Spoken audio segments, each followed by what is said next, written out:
it's me. So on episode 2 of my new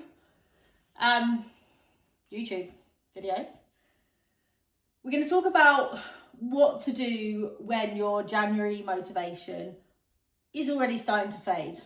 So we are now week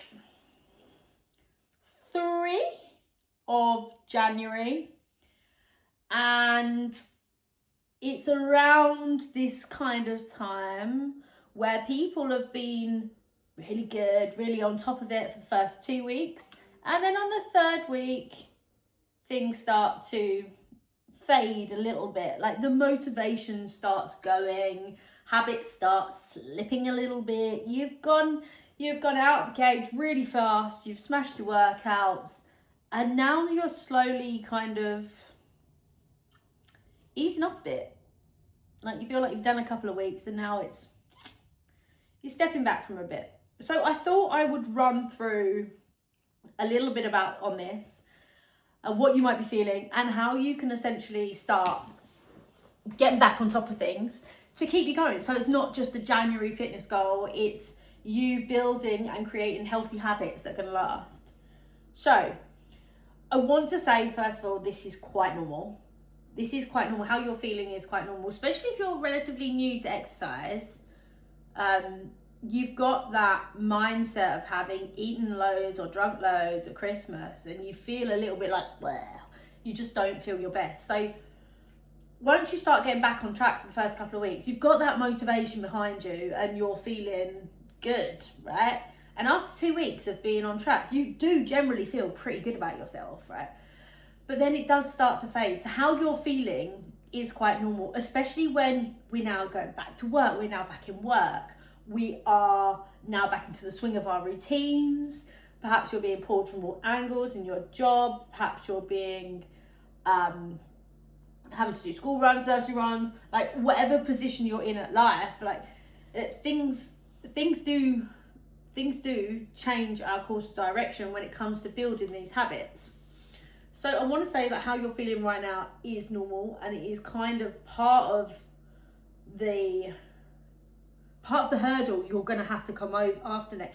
Particularly the mornings are so dark, it's cold, it's to be honest, if you're exercising in the morning, it's quite unpleasant to have to get up early and go somewhere. There's no denying that, but it is one of the hurdles that you're going to have to jump over for you to get these habits to be ingrained into your body, to kind of get into the swing of things a little bit more, for it to be a more sustainable long-term habit rather than just a January goal.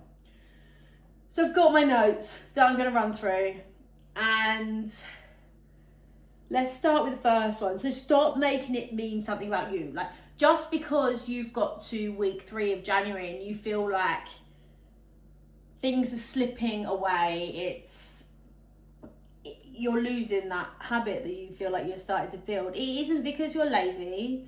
It isn't because you've run out of time. It isn't because like you're failing at it. It is just life. Like sometimes that's what happens, and it just means like your normal life has resumed. And so you'll naturally start falling back into those old habits because you haven't yet built these new habits. And that's okay to feel like that. But what I would say is you've been running on motivation. Motivation is a mood, and now the motivation has stopped. You need something better in place to keep you going. And I would recommend that being structure. I think structure is the best way for you to stay on top of building and developing healthy habits. So I would recommend you looking at your calendar, looking at your week, scheduling and structuring your week, filling in the bits you know, and then adding in where and when you're going to do exercise. Put it in as a meeting and make it non-negotiable. Like if you are somebody that is going to get up and go and do the exercise in the morning, make that non-negotiable. Go in without even thinking about it, because there's no motivation. Maybe there's no motivation driving you now. You need to go into a little bit more of discipline and a structure. So shift the focus from being motivation more to being structure led, you need to be honest about how many sessions are realistic for you to fit in. And now I don't mean that's not you getting out of jail card, like, oh, do you know what, things are picked up, I don't have time to do it. You got to be honest with yourself, review your week, where can you pull time from? Because I reckon you can probably find 30 minutes at a minimum to fit workouts in per week. So it's about you sitting down and being mindful, actually scheduling them, finding time and being honest with yourself. Keeping up the consistency, like showing up even on the days you don't want to, being disciplined with yourself with that. And even if you do, something does crop up, turn up, do that workout for 10 minutes. If you don't want to do it, start for 10 minutes, and I bet after 10 minutes you will continue with the workout and you'll get it done. But be disciplined with yourself. This is where discipline has to come into play. If you are feeling like this is all too much and you've gone in too heavy with the exercise, you've gone in too strict with the diet, just loosen the reins a little bit. You don't need to give up on it. Like, reduce the goal, like maybe increase your calories a little bit if you're on a strict calorie deficit. Like, take the pressure off a little bit. It is still so much better if you are still going towards your goals, like heading in towards your goals in the right direction, then you've been like, oh fuck it, I can't do this anymore, it's all too much. Take the pressure off, reduce your workouts if you need to, increase your calories if you need to, just take the pressure off that little bit, because you'll still be heading in the right direction, and by doing that you're taking the pressure off, and therefore you're more inclined to keep going at it. It will be more sustainable for you to build those habits long term. I'd also say focus on the non-negotiables. By non-negotiables, I mean like your steps, how many steps you're doing a day, making sure you're active every day, whether that be in getting your steps in, doing your workouts, having a walk during your lunch break at work, or could you get off the tube, stop early to get some extra steps in, doing some stretches at night, maybe doing a bit of yoga, like just stretching your body and getting that movement back into your body. It doesn't have to be a workout every single day, like that's not what I'm saying. It's just about moving your body in a way that feels good for you. Then also sleep. Sleep is such a game changer, but it is also something that is, I think, out of our control a lot of the time, because it would be really easy for me to sit here and be like, you must get your 8 hours of sleep. But ultimately, like, I'm not going to do that, because I think that's unrealistic. Like, especially if you have children,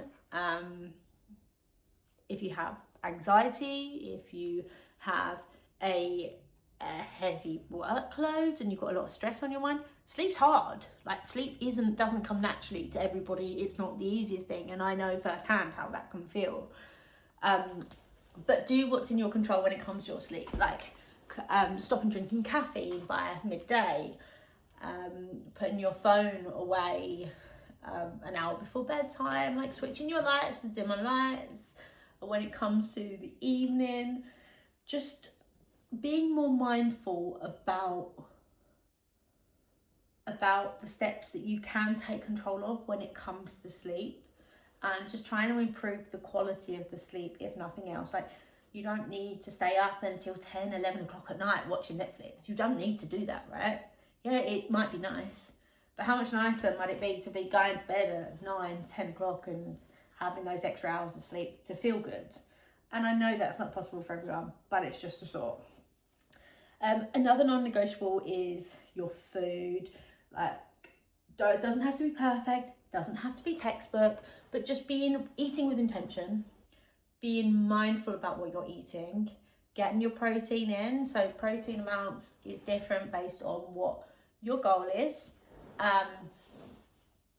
but just being more mindful about what you're eating, like thinking more about eating whole foods. Like, can you eat more whole foods in your diet, as opposed to grabbing something that is perhaps not as good for you? Because ultimately, whilst some ready, like some takeaways and stuff might be nice, might be good, might hit the spot there and then.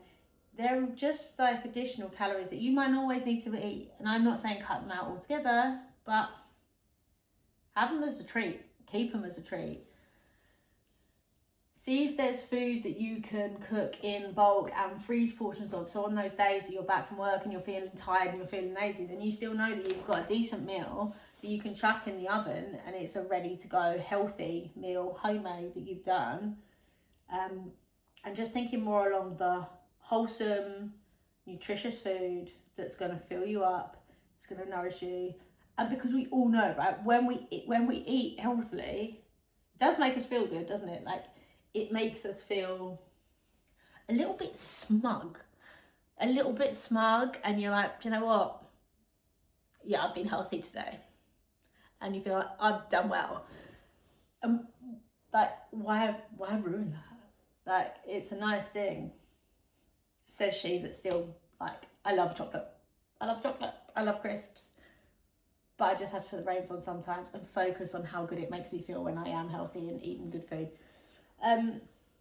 So get out of the all or nothing mindset. Like, if you're struggling, it's week 3 of January and you are starting to struggle, you haven't got to do everything now. Like I say, step back a little bit. Just because you missed a workout doesn't mean your whole week has gone to shit. Like, you can still keep going, and if you've fallen off track or if you've had an unhealthy meal that you're not happy with, then just don't dwell on it, right? Just get straight back on track. What can you do? What's your next meal going to be like? Or can you make that a healthier meal? Can you increase your hydration? Like, nothing has to be perfect every time. That's unrealistic.